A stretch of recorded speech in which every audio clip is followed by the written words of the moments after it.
Welcome to the Rider's Edge podcast, a platform to share conversations about the health and wellness of horse and rider.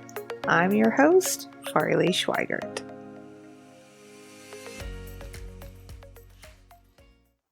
Hey y'all, this is Farley with the Rider's Edge podcast, and today I have Andrea Leifer, physical therapist, on to have a conversation. Welcome, Andrea. Hi, Farley. Thanks for having me. So today we're going to talk about lymphedema and all the things about lymphedema. But first, I want you to kind of introduce yourself. And it's kind of a tradition here on the Rider's Edge podcast that we are the best authors of our own story. So kind of give us a little bit about yourself. Sure. So I'm a physical therapist. I'm also a certified lymphedema therapist up in New York City. I'm from further upstate in New York originally. But in New York, when I first started practicing as a physical therapist, I kind of happened upon lymphedema therapy. It wasn't something I initially, even thought to go into and didn't know much about. But a patient of mine who I was seeing for an ankle injury also had lymphedema in her arm, or swelling in her arm related to breast cancer. And she was having to commute almost an hour to go to a separate clinic for that to see a specialist. And she had just asked me, hey, can you treat me for this? Like, you're the PT in my neighborhood. I don't want to have to travel that far for two different, kinds of PT. And so that really, piqued my curiosity in terms of trying to figure out a way to bring, that kind of care to her neighborhood, and kind of led me on the path I'm on to now in my private practice, where I see patients for lymphedema care, both through house calls and through telehealth or online. So I can really just be where some of the care isn't for people that just can't travel, or there isn't a therapist specialized in treating this in their area. I love that story. And when you were talking about being from New York, it just reminds me of that Pace Picante commercial from when we were kids, and it would say New York City. But what I really like about the conversation we're going to have today is your story on how you even got into treating patients with lymphedema, and because coming out of school, it is not, it's a breezed over subject in school, and it's not well understood. And I feel it's the same way for the general population, for patients and things. And it's not until you probably get in the middle of it, you have no idea what lymphedema is, what's going on, how it can happen, all of the above. So let's kind of, let's start at the beginning and talk about what it is and go from there. Sure. So lymphedema is kind of a few different things. One of the most, telling signs is that you'll have abnormal swelling, and there's fluid that builds up under your tissues that isn't being taken up properly by your lymphatic system, which kind of helps move toxins and fluid buildup and waste products out of your system, and is to support your immune function. And so when there's an issue with that system, it can back up, and that's when we'll see swelling show up. And so you can have that happen from the lymphatic system being damaged or affected by treatments for cancer, say like lymph nodes being removed, radiation, even some of the chemotherapies, which are medically necessary, but they do have this known, effect on the lymphatic system. You can also have injury to your lymphatic system from trauma, from other unrelated surgeries, not cancer related. And then you can have lymphedema related to a genetic component. So that can be inherited from your family, or it can be kind of a spontaneous mutation or change in your genes, when you're kind of in the womb or when you're in development. And so there's a few different ways that lymphedema can show up, and it can also be a side effect of other conditions. And so it can be quite a lot of things, and yet it's mostly understood or recognized in the breast cancer population. So when someone shows up with lymphedema, unrelated to that, they often have a hard time getting diagnosed because their providers may not be as familiar with it. It's maybe a half an hour in a lecture in medical school for physicians, or nurse practitioners, maybe PAs, they might get into it a little more. But again, it's not well touched on across any number of healthcare professions. And so that's where the challenge is for patients. Yeah, I think it's very challenging. I know when I was in the orthopedic outpatient, I had a lot of patients post-operatively that would get post-op lymphedema.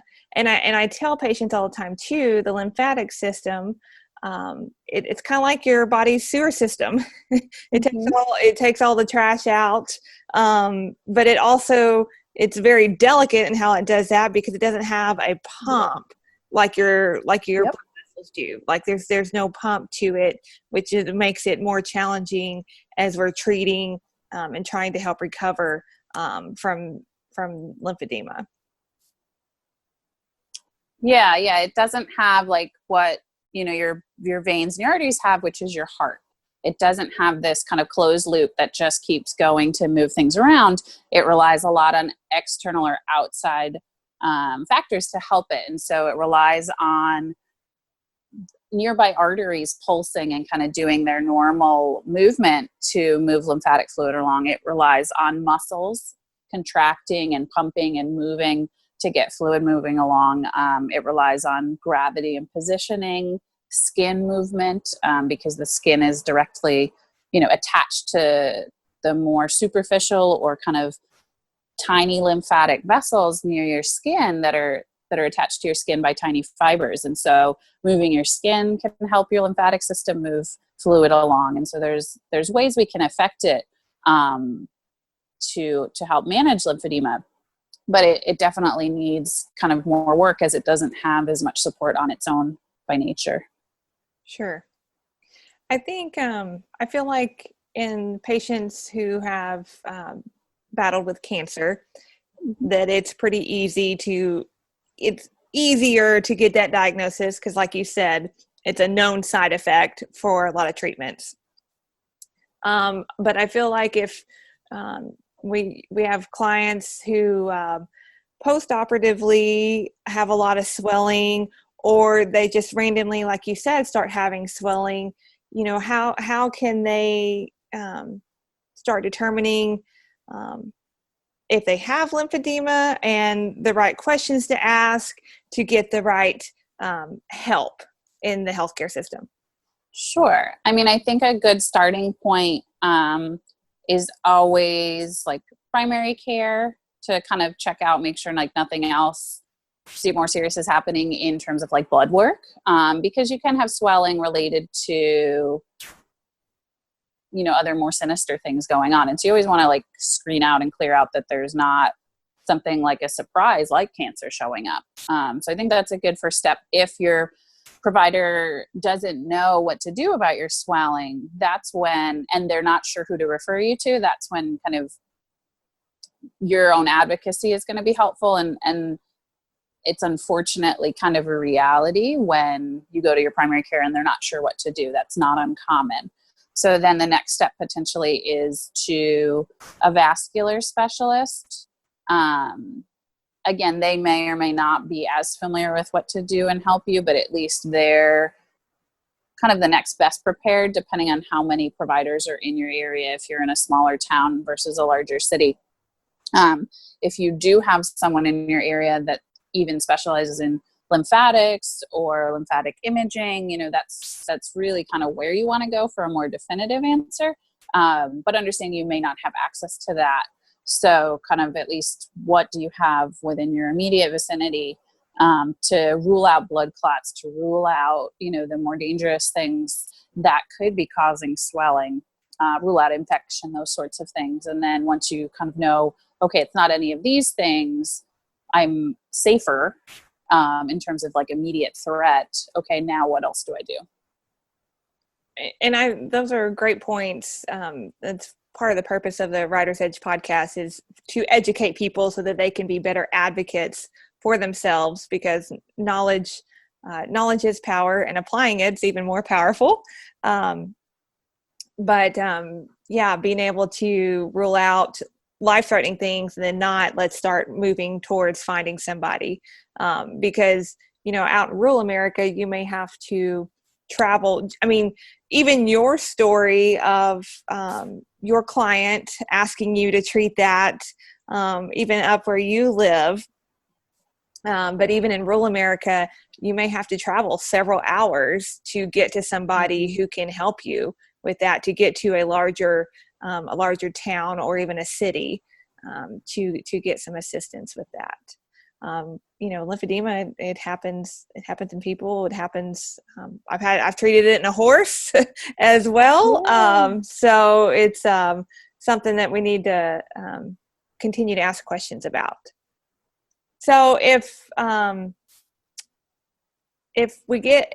person gets diagnosed with lymphedema, walk us through how that treatment looks, what kind of providers they may see along the way, and kind of what that would look like for the patient and their family.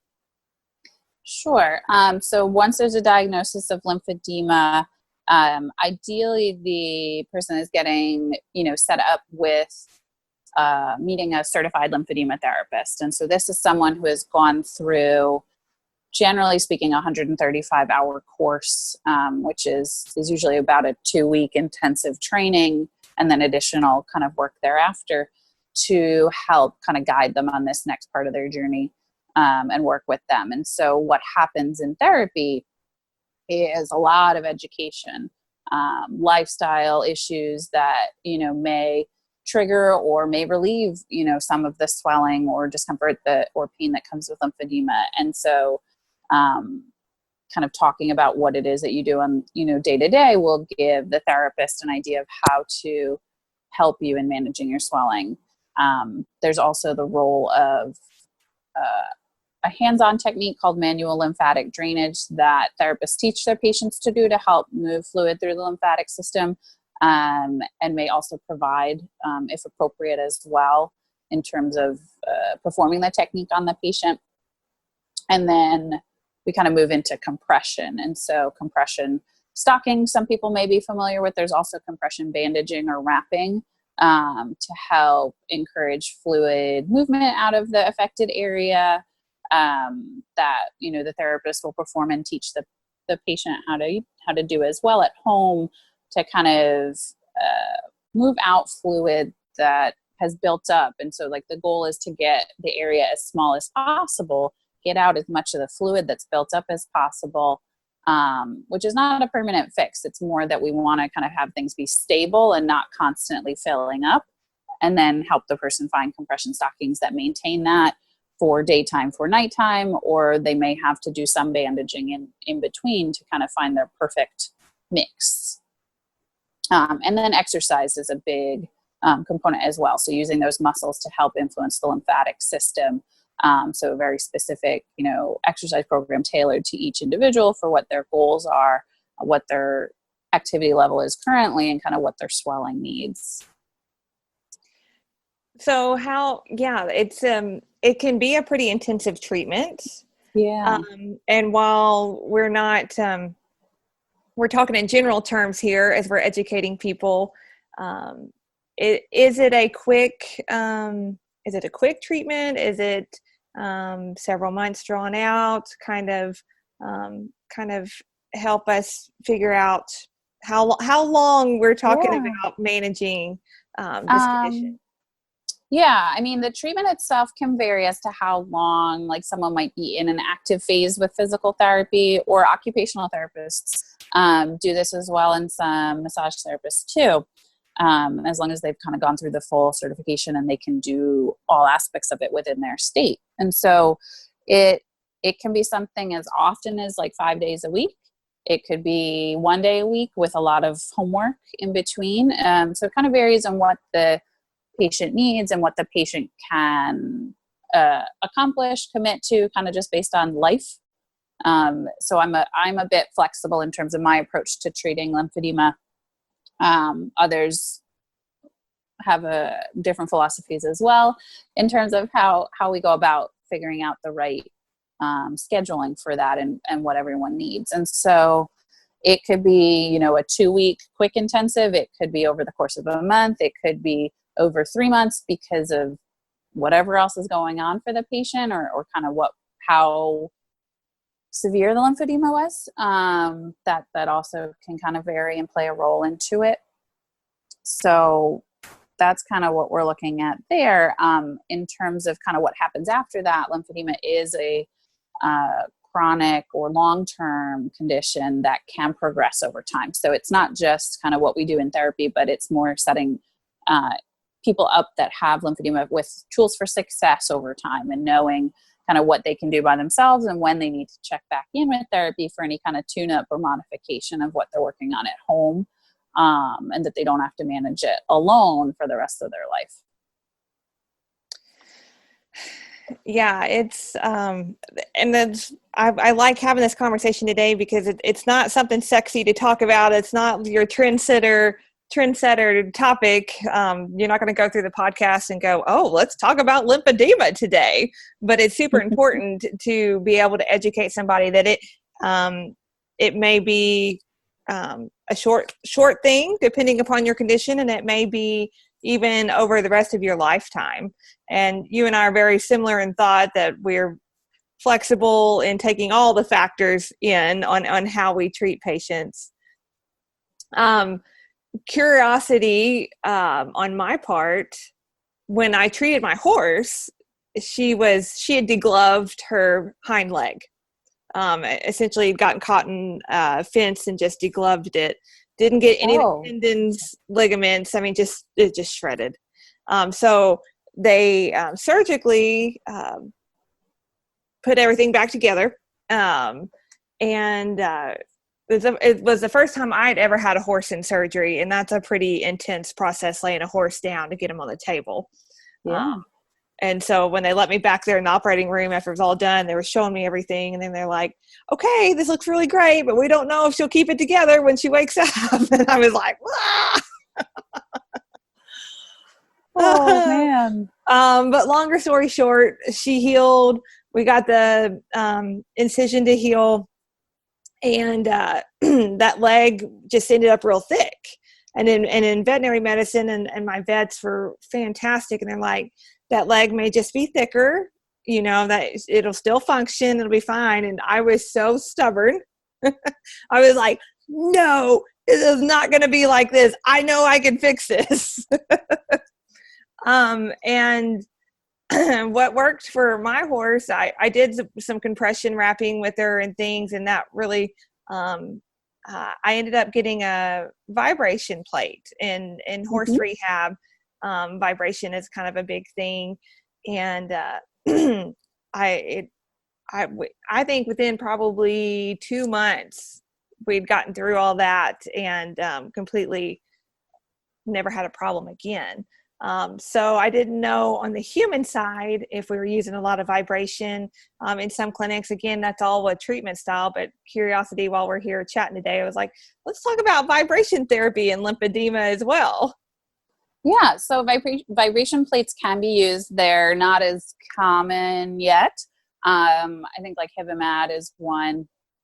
And so doing kind of different things with that can be potentially helpful for the lymphatic system. Again, as we talked about, it doesn't have its own pump. And so like if you're vibrating a system, is that moving things along the chain in a helpful way? Sure. I think there's a similar theory in terms of how rebounding works or gentle bouncing on a trampoline, not jumping, but gentle bouncing.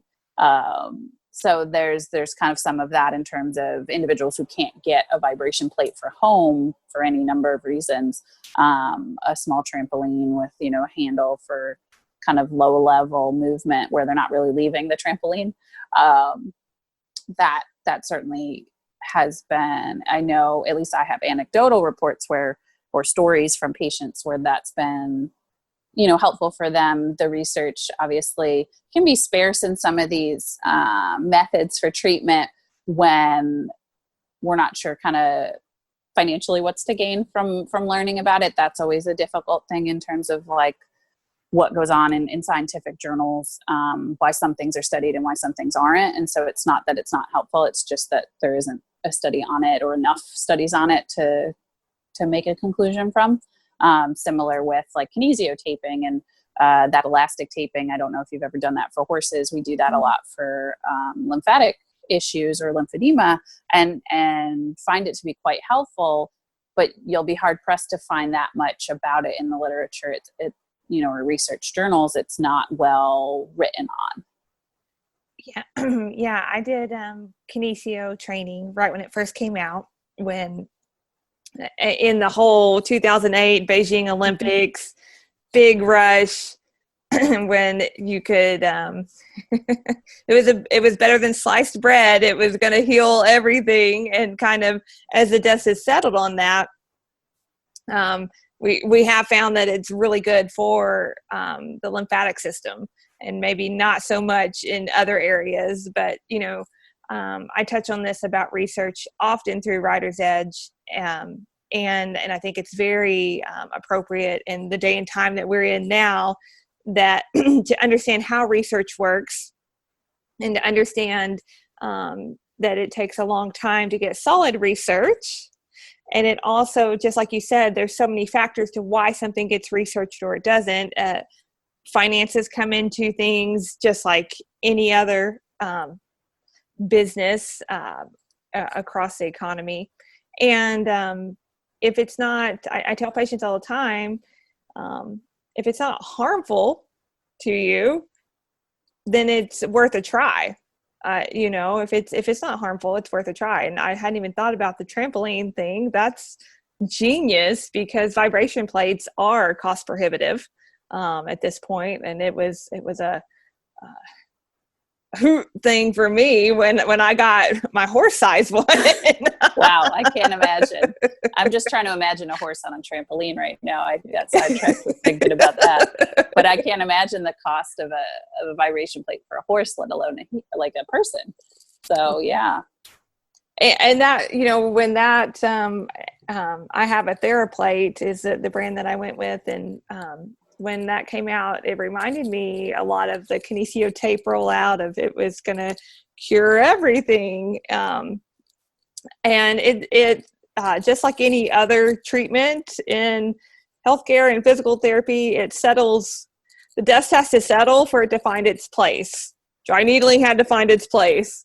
Vibration plates have to find their place. Kinesio Tape, which is very popular in horses right now. It's interesting for me to be in the position I'm in, because a lot of these things come through the horse world at different times, and they've already come through the people world, or vice versa, to see the trends and the new things come through.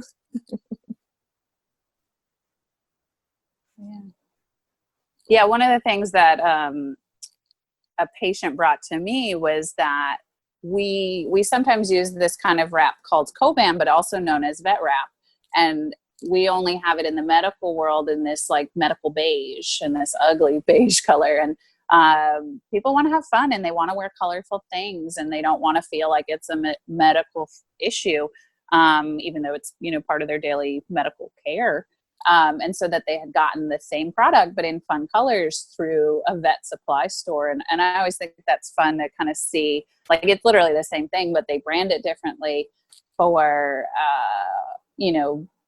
animal use versus for human use. And they just get the fun colors. So like, why not? If it's, obviously we tested it out to make sure it felt the same and that sort of thing, but it really is made by the same companies. And so that was kind of fun to learn about the crossover between the two.